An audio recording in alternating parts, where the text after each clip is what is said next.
It's curtains up on another episode of West of Broadway, a celebration of musical theater from the West Coast. I'm Will Armstrong. And I'm Wendy Rosoff. And we're super excited to see you all. It's been a little while. And Wendy, it's so great to see your face. How are you? Oh, it's so good to see your face too. I'm good. How are you? I'm hanging in there. It's been, I mean, as we've all been doing our best to shelter in place and wear our masks and wash our hands, and it's definitely a new world we're living in as we're waiting to figure out how we as a society can deal with coronavirus. And it's really our first love, musical theater, and the theater has taken such a hit and has been really suffering. And it's been one of the reasons why we've taken a little bit of a break. But you can't keep us down for too long. And it's just like, I love that because the shows aren't happening right now doesn't mean that all these incredible actors and all these incredible stories don't need to be told and need to be celebrated. And so Instead of celebrating theater that's happening in Los Angeles, we can celebrate musical theater from our homes in Los Angeles. Yeah, and there's so many different ways to do that. And number one, I'm so happy to just be back and chatting with you and kind of moving forward in a different direction, but, kind of widening the horizons of possibilities as we were chatting about that.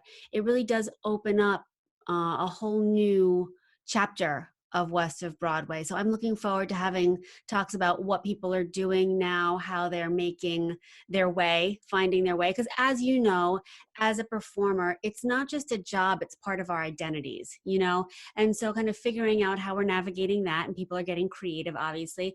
And then also taking a look at, other facets of the theater, whether it's celebrating literal physical spaces or what companies are doing during this time, any sort of charitable donation-based things, and also educational theater. There's so much great, innovative educational stuff that I hope that we get to talk about as well.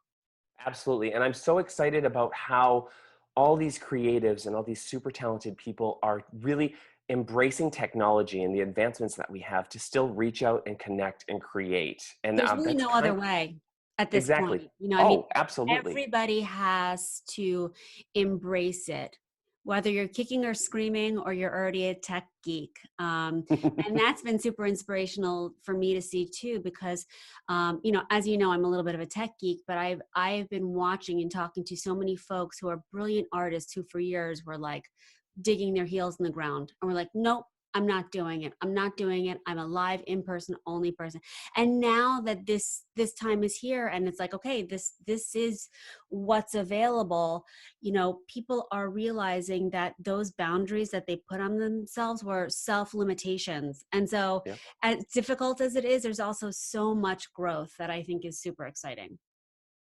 I feel like we're living in a very interesting, frustrating, but also exciting time because we are on the verge of tremendous change in so many different ways. And we're all being tested right now, but I'm a cockeyed optimist, but I'm hopeful, and I am excited to see how we all grow as a community and as a culture, and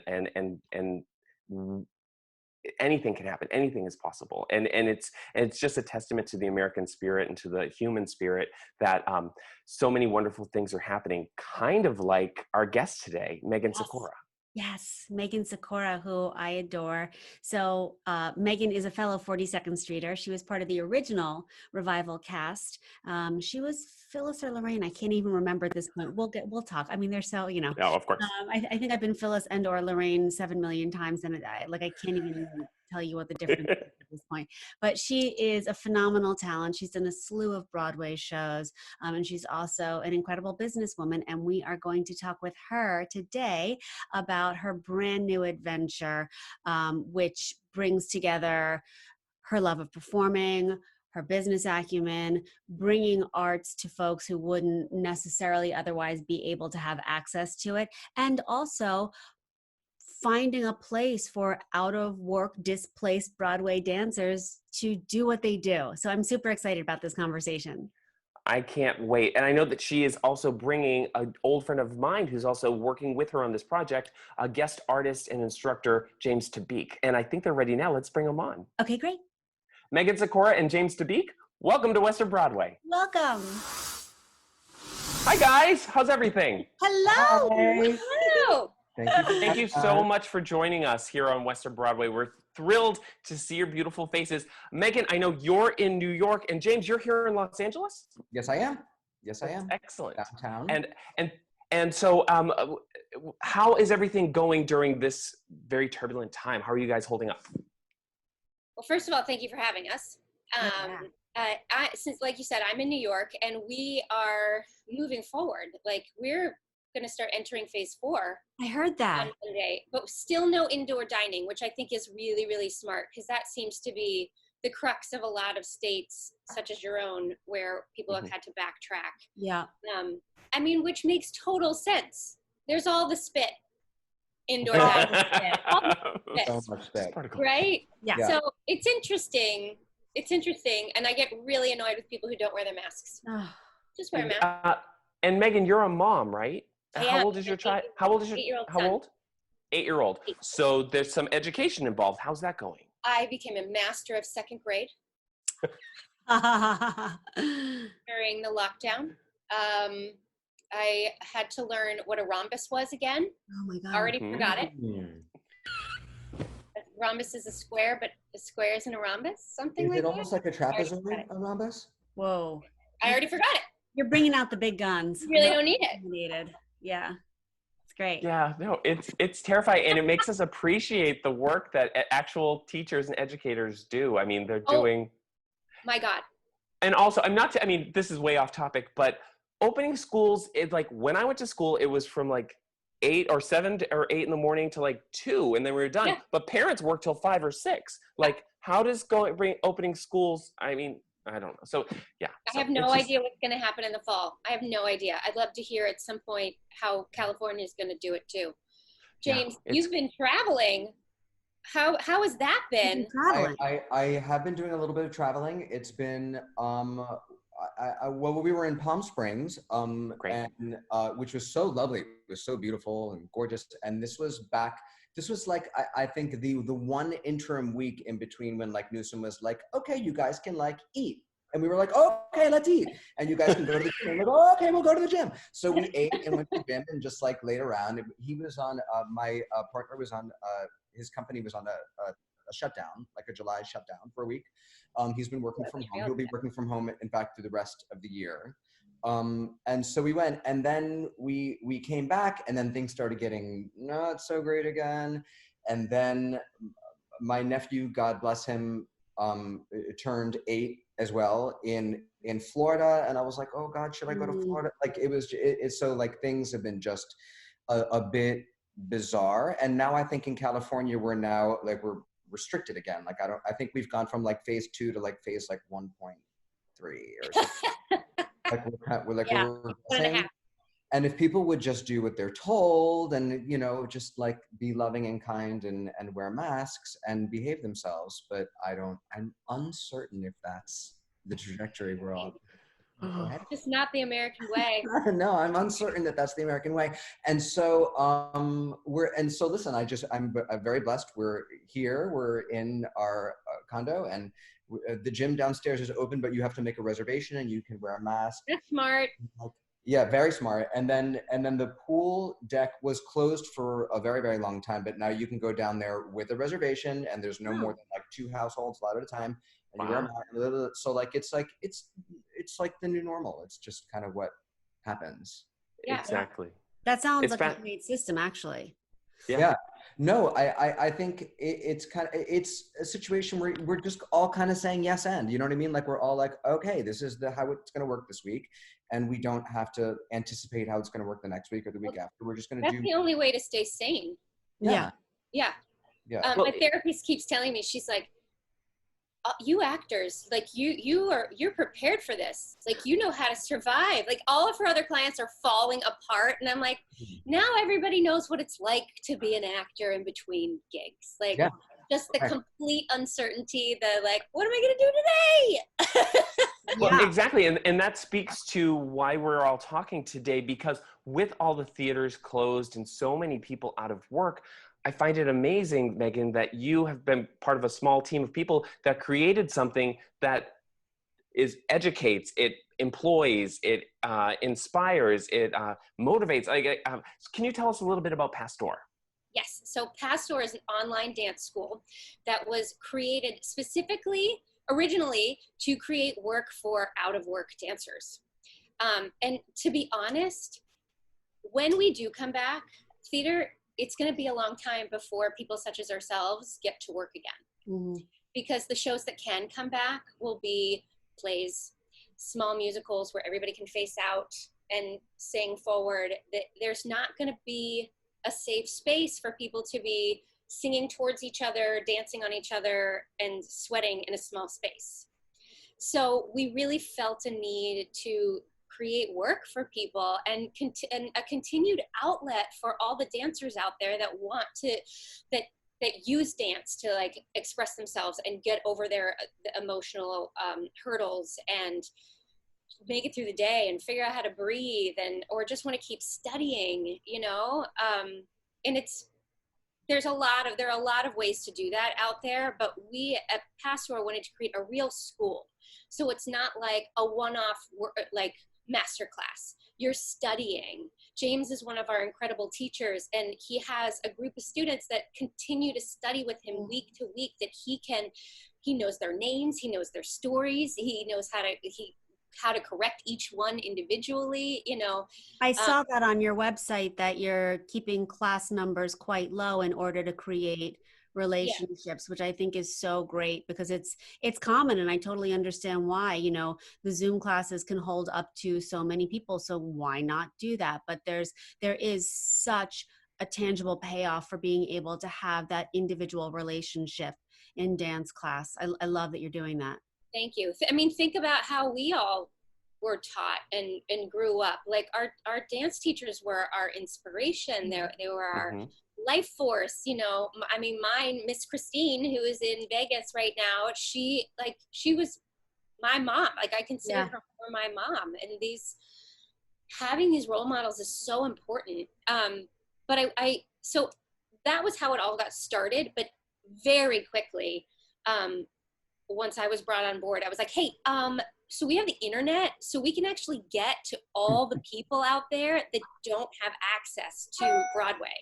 So I have a campaign where we're trying to get into the public schools. Great. And anywhere all over the globe. And we have students coming from Japan and Thailand and South America. It's amazing. That's incredible. How exciting. So James, I met you when you were the dance captain on the first national tour of Wicked. Correct. And I know what an exceptional teacher you are. What an exceptional dancer you are. It's so, and you're a wonderful lead dance captain. How did you get involved with PASSDOOR? How did you connect with Megan about this? Well, Megan and I, we've known each other for a long time. We did Sweet Charity together, right? Mm. And the first part? Yeah, the first part, the workshop. 6 weeks with Mark Dendy, where I went home and cried every day? Yes, yes. People were taking out their things and protests. But so you and I have known each other for a long time, and then Neely Bassman, who is exquisite and gorgeous, her and I worked together, oh my gosh, at the Goodspeed Opera House in like sounds right. 1935. And and she called me and told me that she was putting together this project, and she asked me to be on board, and she was like, I think she knew that I had moved to LA, and I think she had seen some of my choreography online, or I think she also knew that I taught at BDC for a while, and that I'm at studio school here, and so I have kind of like an interesting following of people from kind of like all over the country, and so she was like, we'd love to have you on board. I was like, this sounds like really interesting. This was back in March, Megan? Yeah, I mean, I came on a little bit later. Jen Frankel and her husband, Brian, they came up with the idea. And then they brought on Neely and Jessica McRoberts and Kat Steers, who is like the ultimate rockette. I did the first national tour of Victoria with Kat. She's amazing. I love her. Sweet. And in fact, Kat and Jess are like the brains behind the in-school program. They're coming up with some amazing, inspiring stuff that I'm so excited about. But I came on last, but just sort of jumped in, and now I have I've got a toe in every single department. Yeah, which with something like this, you kind of have to. Yeah. You know, I mean, I've been now part of a few of these online programs. Everyone has a slightly different format, but it really is an all hands on deck. Yeah. Kind of situation. Yeah, and you know what I'm finding the most challenging? It's so interesting in this time of like social media where you think you can get a hold of anybody is getting a hold of people, like is advertising. I just feel like everybody's inundated and exhausted, and it's hard to get people to answer your calls or your emails or whatever. I also feel like there's a bit of a saturation of it's calmed down a bit now and equalized, but when we first started, it was like just there was like a creative vomit, and there was also a teaching vomit that happened. It was like, how fast can we slap stuff up and just kind of like slap a Band-Aid on this situation, which is awesome because I think everybody needed a distraction. 100%. But I think that there also became a real exhaustion that came along with that. So now, how would you say that PASSDOOR sets itself apart from some of the other online teaching platforms that are happening right now? I think the biggest thing, like I said, is that we're an ongoing school. Yeah. We're not a summer camp. We're not a one-off workshop, even though we do sponsor those. We have Josh Bergas doing one on Monday, but that's just for fun. Like those are just for like to bring people on to our platform that wouldn't have been there before. We're really interested in educating the young dancers of today in order to change the face of Broadway tomorrow. Speaking of changing the face of Broadway, so we're in this unbelievable time of not just pandemic, but also complete upheaval of past norms, and in a place of searching for equity and equality throughout the face of theater, and on Broadway in particular. I know it's been a huge topic of discussion. Yeah. Can you speak a little bit on that and kind of what you're looking at with that? 100%. Like I said, like I want to get to all the neighborhoods, all the living rooms of the kids that don't, they are stars. They are set designers. They are costume designers. They are directors, and they don't know it. Yeah. They don't know it because nobody is in their life saying, hey, you could do this. It's just not in their, circle. So we want to get in that circle and say, here, we're here for you. Come. We want to support you. We want to help the artist in you grow to whatever that is. In case there's anybody listening to the podcast to this kind of, because I literally just got goosebumps when you said that. It's, I mean, just to think about someone who doesn't have access and that immediate, like, oh, that's me moment that we all had at some point. How, if somebody's listening to this, and we'll get to contacts later and all that good stuff, but just because it's on my mind, how do people who are in education, how do they reach out to you guys and go, hey, we think we might be a good fit for you, or we'd love to have you? Just go to our website and email us at info@passdoor.com. Great. Okay. Yeah. Good. And because it goes directly to all of us. Okay, good. So we have no person in Thailand answering our things. It's us. Just real quick, can you explain where the name of the PASSDOOR, where did that come from? Like, what's the? Absolutely, James. Do you know this story? What a PASSDOOR is, or how? Well, it's interesting. A lot of people don't know this. I didn't know. So Neely Bassman came up with it. It's quite poetic. I just didn't know, James, if you had heard this story. The door between the backstage and the house is called the PASSDOOR. Never knew.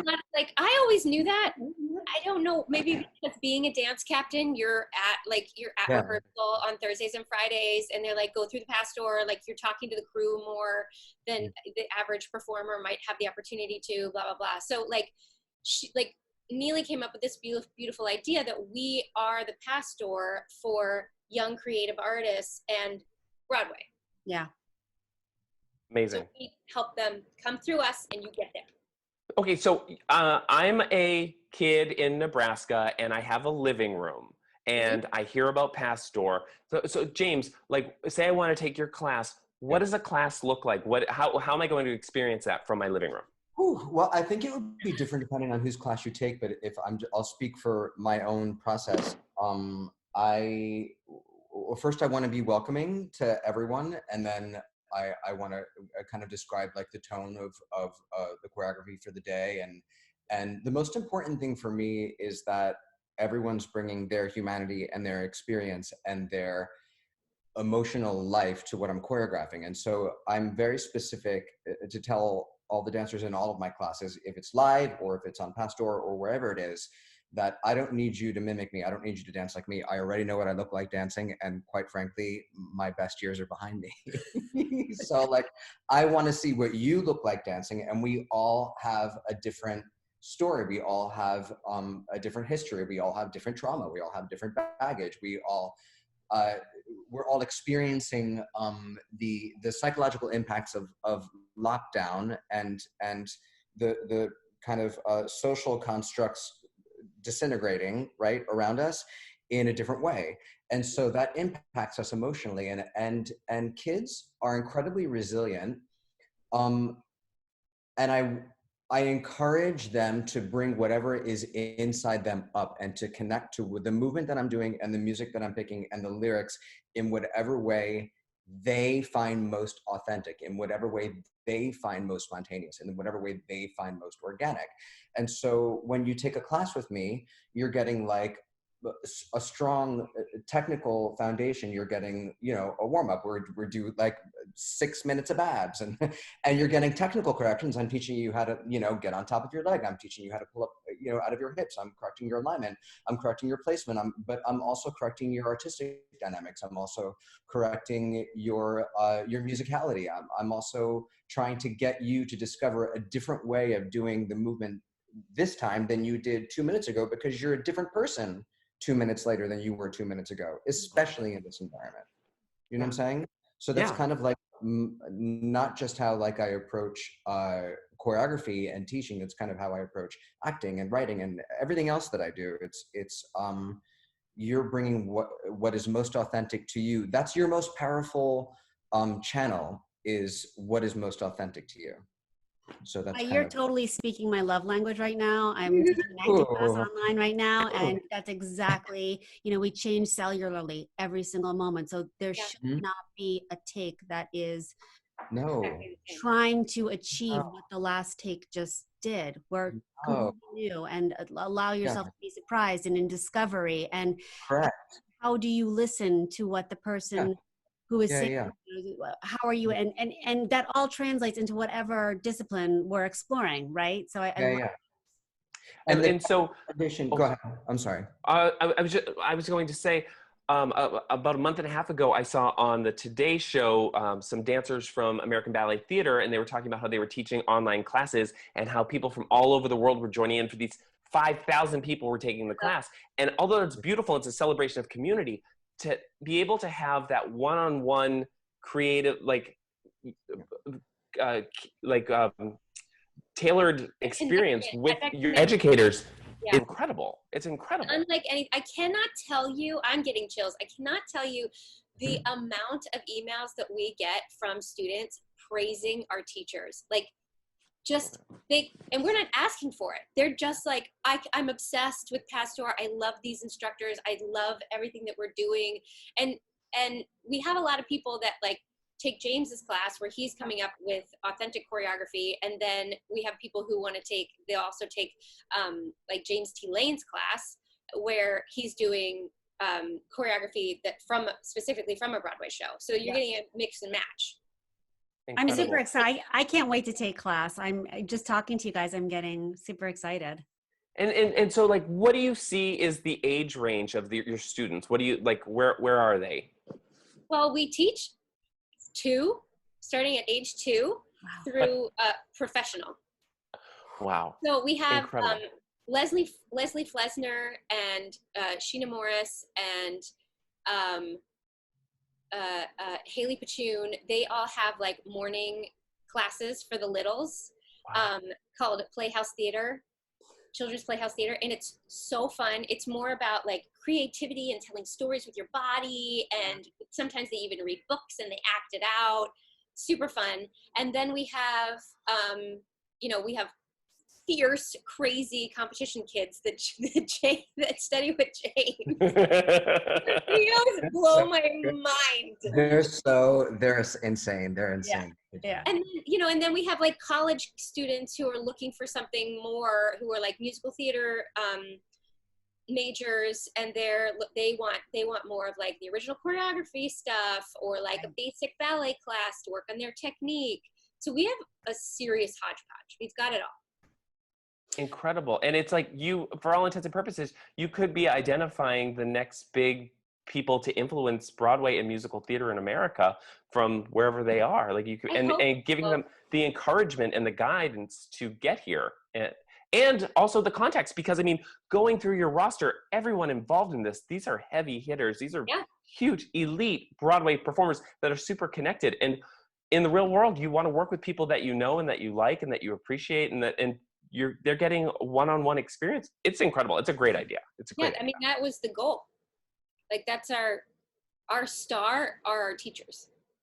Yeah, I love that. I mean, and so in each one of them is inadvertently also a mentor, like, because like any teacher, and so it's just like those are bonds that you're creating. Every single person on our roster is dedicated. They are I feel so lucky. I felt before getting involved in all this, I was unemployed.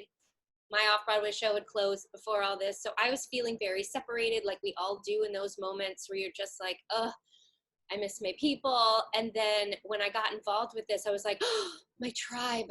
Yeah. Oh, my tribe. It just felt so good to be communicating with everybody on a regular basis. And these people care so deeply about their art. They care so deeply about their students, about presenting a good class. Like nobody half-asses it ever. It's amazing. What I love about what you guys are doing as well is that, and we'll talk about what you kind of foresee, you touched on a little bit, but what you foresee Broadway being once we all come back and what that evolution will look like. But I do see a world in which this format coexists with physical classes, because you're able to reach out to anyone that's living anywhere else other than in the city, or if you're in LA, whatever it is. This has such an incredible reach, especially if you're creating ongoing relationships with your students. Absolutely. Like if you live in Nebraska on a farm, you could take class from a Broadway star. If you're living in Tokyo, if you're living in New Mexico, you could be in a major city, you could be in the sticks. As long as you have internet, you have access to us. And we also, I have a friend who has a huge dance studio in Florida, and they are weirdly having class in person. But I'm creating a workshop for them where they're in their studio space with the big TV, and we'll have teachers teaching them. Yep. Yeah.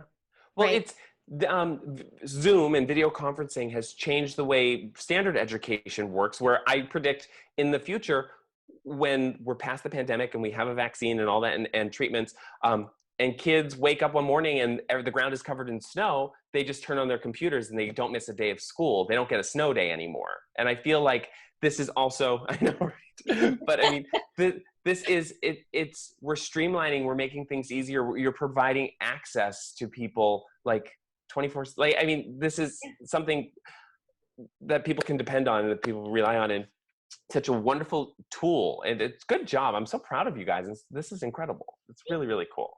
Very neat. What do you think, Megan, once Broadway comes back, it's going to start obviously with the shows that it's going to start slow. It's interesting. My husband's in Chicago, the musical on Broadway. And, we were like, oh, it'll come back. It'll be one of the first ones back, because the Weisslers, like, no way they're not going to want it to be the longest running show. That's their goal, right? Like they're trying to get there, right? But is it safe? Is it safe for an ensemble to be together in a small space on a Broadway stage? Yeah. Because even though sitting in the house, it looks like everybody's spread out, we all know that we're all literally spitting on each other. Mm-hmm.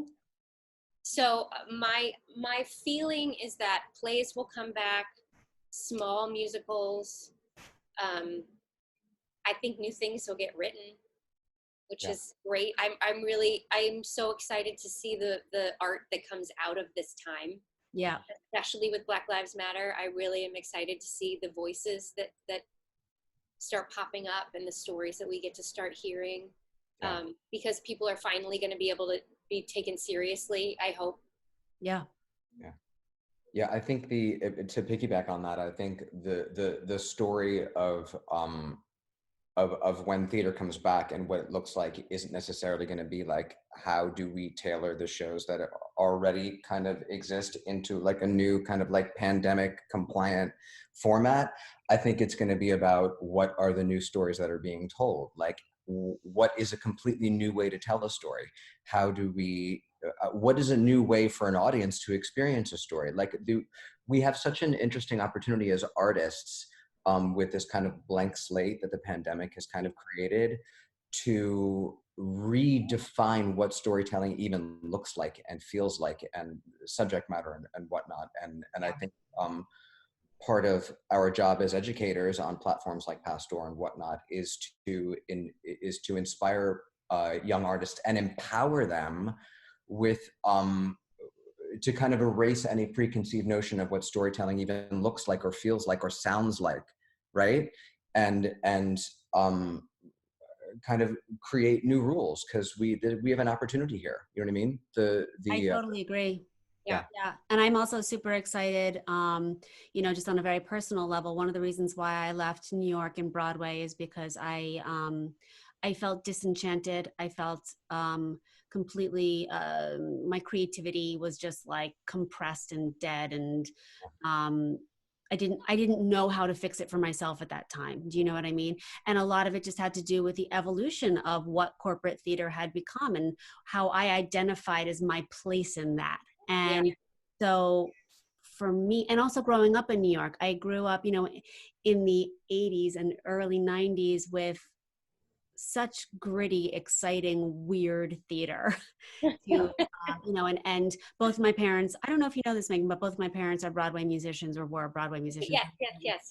And so I, from an extraordinarily young age, watched so much theater that was deeply impactful and inspiring and affected me in such a deep way. And I wasn't able to get my yayas out doing what I thought I wanted to do in New York. Do you know what I mean? And so for me, this offers this, like, wiping the slate clean and starting with a new storytelling idea, and also with equality and equity and just this giant shakeup. I think to myself, this has the possibility of just being a renaissance of epic proportions. And falling back in love with the idea of what big theater can be. Yeah, and my hope is that we follow, like you said, we fall in love with the story again. Yeah, exactly. No offense to lighting designers and set designers and costume designers, but let's all challenge ourselves to do it cheaper and let the story be the star. Yes. Because it's just gotten so out of hand and it's so expensive to see a show. Mm-hmm. Yeah. It's like, I just love to see it all pared back a little bit. Yeah. Because everybody's afraid to take a chance because they're trying to create the next Wicked or Hamilton. That's right. Well, it's become corporate America, right? But yes, Hamilton wasn't trying to be anything other than what it was. And that's why it became so. Exactly. Which kind of circles back around to what we were talking about with what you guys are doing in your classes.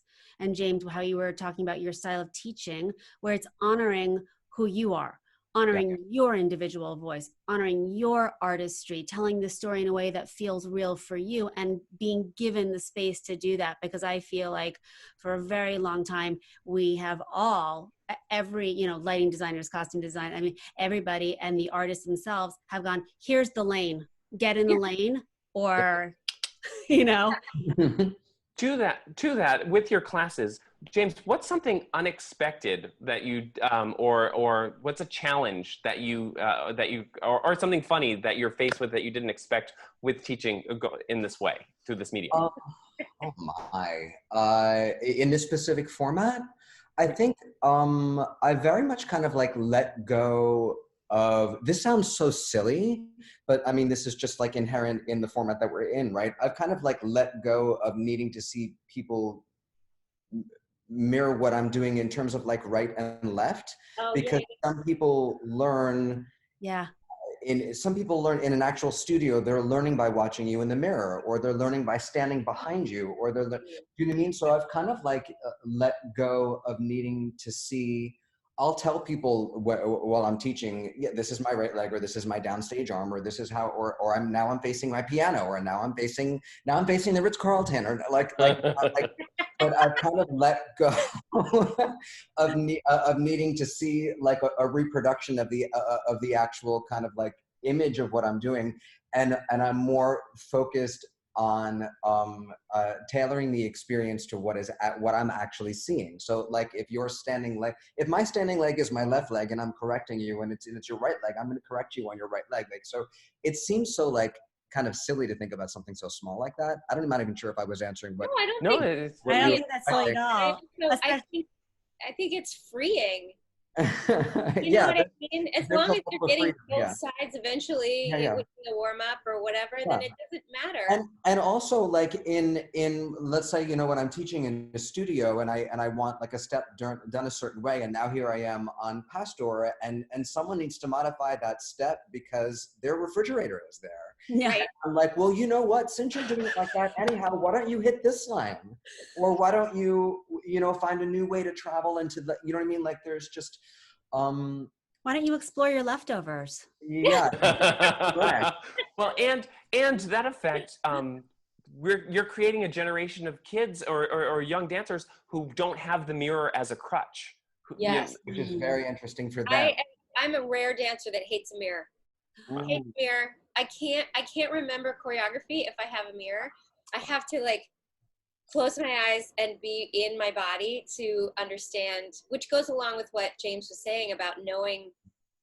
Once I started doing that, I figured out how I dance and to stop trying to look like other people. That's a huge discovery. Yeah. I mean, that's immense. And I have to say, another hope of mine for PASSDOOR is that for universities, we can be the cherry on top. I don't want to take away from anybody's experience. I want to be the cherry on top. And I want people like James to be able to say to these students, you don't have to look like so-and-so. You don't have to sound like Sutton Foster. You have to be you. Yeah. Because a lot of these universities, although they offer amazing programs, it's a little too cookie cutter for my liking. And it's damaging. It's damaging to a young artist that's still finding what their voice is. I think so. It's very stilting. Yeah, I agree. Well, we all come, we come from the generation of, do they have the look, you know? And thank God we're putting that away. And like the look is whatever you are, you know, and celebrating that individuality, which I think is so important. I'm super excited for this. I'm looking forward to taking your class, and I'm also super excited to see where this goes, how it develops during this time, but also after, and it being a cherry on top, because it really does seem like an incredible addition, a good yes and something that so many folks would not have access to, which is incredibly important. Super. And so if people, if aspiring actors or professional dancers and want to get involved with PASSDOOR, it's pass-door.com. Yeah. www.pass-door.com. Okay. We'll make sure to share all of that in the comments with everything with this. Or you can follow us on Instagram. It's on PASSDOOR. Say that again. It's on PASSDOOR. On PASSDOOR. Okay. Super. Great. I'll make sure to put all of the social media handles below, and so we have all of that as well, with the corresponding write-up for this interview, which has been wonderful, you all. I mean, in this time of that we're all so disconnected, thank you so much for connecting with us and sharing this, and just and also sharing our mutual love for the performing arts and for dance. And so keep up the great work. We wish you so much success, and so excited to see where this goes. Of course. I just love seeing your face. And James, I feel like when this is all over, we'll have to have an in-person meeting. I feel like we are kindred spirits. Yes. You, Wendy? Can we please have coffee? Please. Yes. A post-pandemic coffee? Yes, yes, and yes. Just do it from across the street, right? One sits on one side and you're like, hey. Yeah, exactly. Going across the street. Yeah, there's no traffic in LA. I can get to Studio City in like 10 minutes. You are welcome. I was walking through Central Park yesterday and I was like, I could live in this New York. Yeah. Here, it's so lovely. Exactly. Well, you all, thank you so much for your time. Enjoy the rest of your day and good luck with everything with PASSDOOR. Oh my God, thank you. Be safe, be well. That felt really good. That was so nice. Like in this time where we're all so separated, to have like a really wonderful conversation about something that I care so much about. Yeah, that was wonderful. I really enjoyed that. I hope everybody enjoyed listening to that. I hope everybody enjoyed it as much as I enjoyed talking to those two magical people. I can't believe I had never met James before because we're running in such parallel lines, but Megan is just one of my all-time favorite people. That girl in the dressing room is on fuego. She just makes me laugh more than anybody on the planet. That was just such a treat. And I love what they're doing. And I love the amount of access that it allows for young artists who may not otherwise have that. So special. I mean, if this at all is interesting to you, I encourage you to go to pass-door.com and just take a look at their roster of teachers. And it is just incredible. And just to have that kind of access, it's a dream, you know. It's incredible. And it gives me, like I said, I'm hopeful. I'm hopeful about what's, this is not the greatest chapter, but I'm excited to see where this goes and how we take lemons and turn them into lemonade. Yeah, same. And I love the conversation that we talked about what the new face of theater will look like, because I truly believe that this is forcing us into completely changing the landscape of what theater is, and what an incredible time to be alive for it, and an opportunity to see it and hopefully participate. And Renaissance. I'm psyched.